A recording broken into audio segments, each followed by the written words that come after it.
Assalamualaikum warahmatullahi wabarakatuh. Hai teman-teman, perkenalkan nama saya Lisa Zohatri, NIM 2013-030062 dari jurusan Hukum Tata Negara Fakultas Syariah Universitas Islam Negeri Imam Bonjol Padang. Pada video kali ini saya akan menjelaskan materi tentang pajak. Disimak ya teman-teman. Dadah. Baik, kita mulai ya. PPh pasal 21 tentang perpajakan.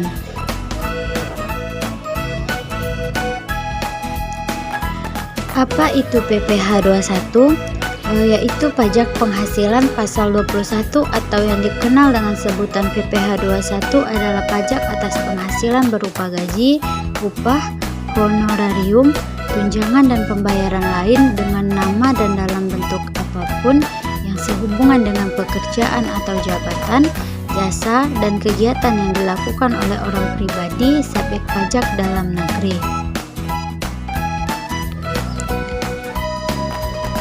Fungsi PPh 21 sendiri yaitu yang pertama sebagai sebuah anggaran atau budgeter, yang kedua untuk mengatur regulasi, yang ketiga sebagai fungsi distribusi, dan yang keempat sebagai bentuk stabilisasi. Selanjutnya yaitu tentang dasar hukum PPh 21. Yang pertama yaitu Undang-Undang Nomor 7 Tahun 1983 hingga Undang-Undang Nomor 36 Tahun 2008 tentang pajak penghasilan. Yang kedua, Peraturan Menteri Keuangan Nomor 252/PMK03/2008 tentang petunjuk pelaksanaan pemotongan pajak atas penghasilan sehubungan dengan pekerjaan, jasa, dan kegiatan orang pribadi.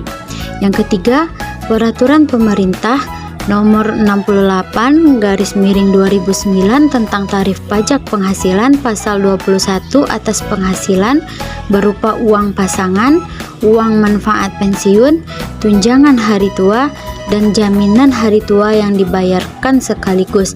Yang ketiga yaitu Peraturan Dirjen Pajak Nomor 16/PJ/2016 tentang pedoman teknis tata cara pemotongan, penyetoran, dan pelaporan pajak penghasilan pasal 21 dan pajak penghasilan pasal 26 sehubungan dengan pekerjaan, jasa, dan kegiatan orang pribadi. Yang selanjutnya yang terakhir, Peraturan Menteri Keuangan Nomor 101/PMK-010/2016 tentang penyesuaian besarnya penghasilan tidak kena pajak.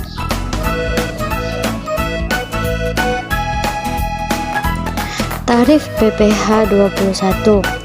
Yang pertama, wajib pajak dengan penghasilan kena pajak atau PKP sampai dengan 50 juta dikenakan tarif sebesar 5%. Yang kedua, wajib pajak dengan penghasilan kena pajak di atas 50 juta sampai dengan 250 juta dikenakan pajak sebesar 15%. Yang ketiga, wajib pajak dengan penghasilan kena pajak di atas 250 juta sampai dengan 500 juta dikenakan pajak sebesar 25%. Yang keempat, wajib pajak dengan penghasilan kena pajak di atas 500 juta dikenakan pajak sebesar 30%. Dan yang terakhir, wajib pajak badan dalam negeri dan bentuk usaha tetap adalah sebesar 28%. Selanjutnya yaitu tentang penghasilan kena pajak atau PKP. Nah, menurut Peraturan Direktorat Jenderal Pajak Nomor 32/PJ Tahun 2015, penghasilan kena pajak adalah pegawai tetap dan penerima pensiun berkala dikenakan PKP sebesar penghasilan neto dikurangi penghasilan tidak kena pajak terbaru. Sementara pegawai tidak tetap dikenakan PKP sebesar penghasilan bruto dikurangi penghasilan tidak kena pajak atau PTKP terbaru. Sedangkan untuk pegawai yang termuat dalam Peraturan Direktorat Jenderal Pajak Nomor per 32/PJ tahun 2015 pasal 3 huruf C dikenakan sebesar 50% atas PKP dari jumlah penghasilan bruto dikurangi PTKP dalam 1 bulan. Selanjutnya yaitu tentang penghasilan tidak kena pajak atau PTKP. Yang pertama, 54 juta rupiah untuk diri wajib pajak orang pribadi. Yang kedua, 4.500.000 tambahan untuk wajib pajak yang kawin. Yang ketiga, 54 juta rupiah tambahan untuk seorang istri yang penghasilannya digabung dengan penghasilan suami. Yang keempat, 4.500.000 tambahan untuk setiap anggota keluarga sedarah dan keluarga semenda.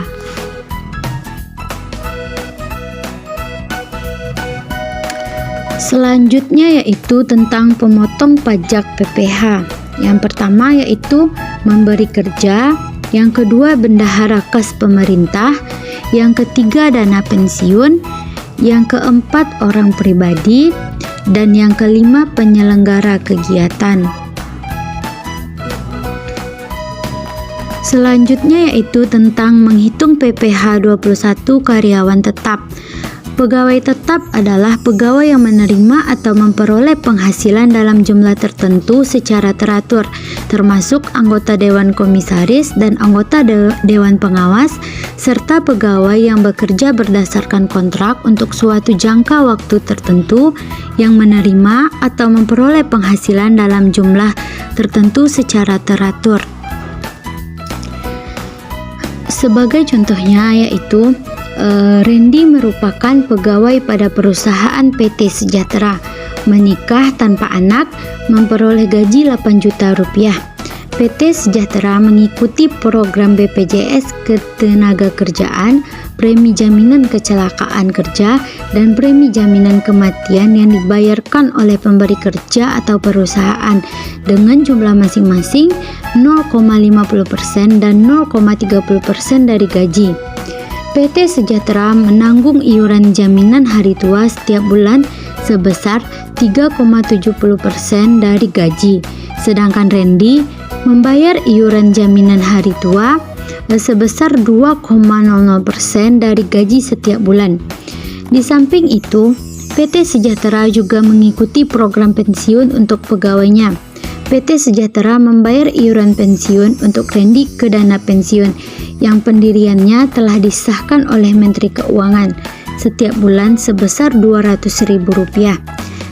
Sedangkan Randy membayar iuran pensiun sebesar Rp100.000 pada bulan Juli tahun 2016. Randy hanya menerima pembayaran berupa gaji. Penyelesaiannya yaitu pada baris pertama yaitu gaji diisi 8 juta rupiah sesuai dengan contoh kasus. Baris kedua yaitu premi jaminan kecelakaan kerja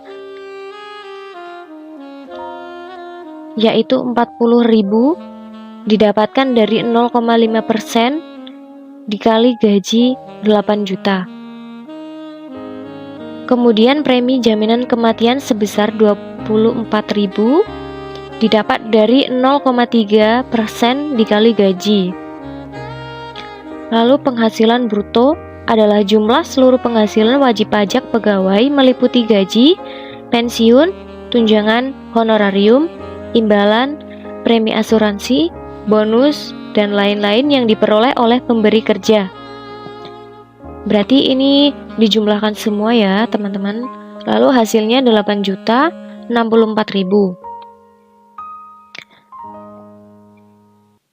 Mengapa jaminan hari tua yang dibayarkan perusahaan setiap bulan sebesar 3,70% tidak dimasukkan ke dalam penghasilan bruto? Hal ini telah diatur dalam Peraturan Dirjen Pajak per 16/PJ/2016 bahwa premi JHT atau jaminan hari tua yang diberikan perusahaan tidak termasuk sebagai komponen penambah penghasilan. Pengenaan pajaknya akan dilakukan pada saat karyawan menerima JHT. Hasil akhir untuk penghasilan bruto kasus di atas yaitu 8 juta Rp64.000. Lanjut untuk baris kelima, yaitu pengurangan, di antaranya biaya jabatan dan iuran jaminan hari tua. Biaya jabatan yaitu 5% dikali penghasilan bruto. Hasilnya 403.200. Dan iuran pensiun 100.000.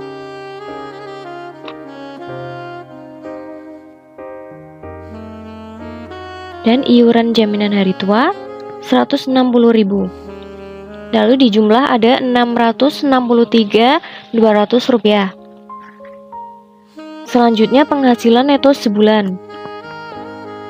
Berarti 8.064.000 dikurangi 663.200, hasilnya 7.400.800. Itu sebulan. Lalu untuk penghasilan neto setahunnya tinggal 7.400.800 dikali 12, karena dalam setahun ada 12 bulan. Lalu hasilnya ada 88.809.600. Selanjutnya, lalu di sini ada wajib pajak sendiri sebesar 54 juta rupiah. Tambahan karena kawin 4.500.000 rupiah. Dan hasilnya adalah 58.500.000 rupiah. Penghasilan kena pajak setahun sebesar 30.309.600 karena penghasilan dikalikan 12 karena 12 bulan dan dikurangi penghasilan tidak kena pajak PTKP. Untuk mengetahui nilainya, pastikan sudah membaca nilai PTKP pada paragraf di atas. Dan selanjutnya, PBH pasal 21 terhutang 50% dikali 30.309.600 dan hasilnya 1.515.450. Lalu PPh pasal 21 bulan Januari yaitu 1.515.450 dibagi 12, hasilnya 126.228. Nah, mungkin hanya sekian video penjelasan dari saya tentang pajak. Semoga bermanfaat ya bagi teman-teman semua. Dan jangan lupa like, comment, share, and subscribe. Dadah!